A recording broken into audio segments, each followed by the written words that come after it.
1 миллионға жуық мүшесі бар Нұр Отан партиясы бұдан былай одан сайын күшейіп, әрбір Қазақстан азаматымен жеке сөйлесе бастайтын сияқты. Бүгін партияның кеңейтілген саяси кеңесінде Нұрсұлтан Назарбаев кабинеттен шықпай отыратын партия мүшелеріне мағынасыз жиындарды қойып, халықпен етене араласуды тапсырды.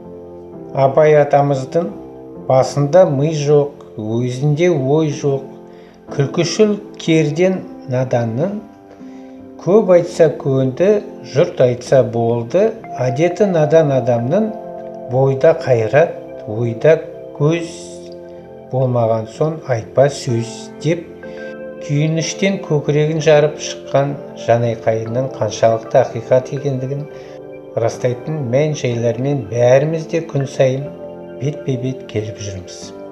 Тіптен өзіміз де сол топтың санатында екенімізді мойындауымыз керек.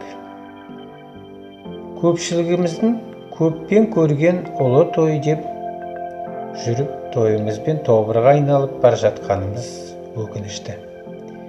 Өз көзқарасы, өз ой пікірі жоқ, басқаның айтқанымен жүріп, айдауына көнетін адамдар тобын тобыр деп атайды.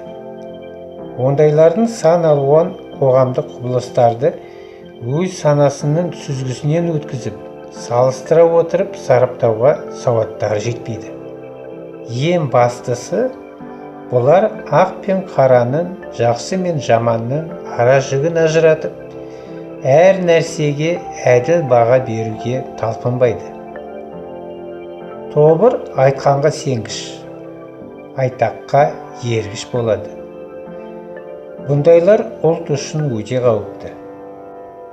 Сондықтан әр қайсымыз ұлт алдындағы, ұрпақ алдындағы жауапкершілігімізді жан тәнімізбен сезініп, көзі ашық, көкірегі ояу, тобырлық санадан азат, алаш рухты азаматтарға айналайық, ағайын.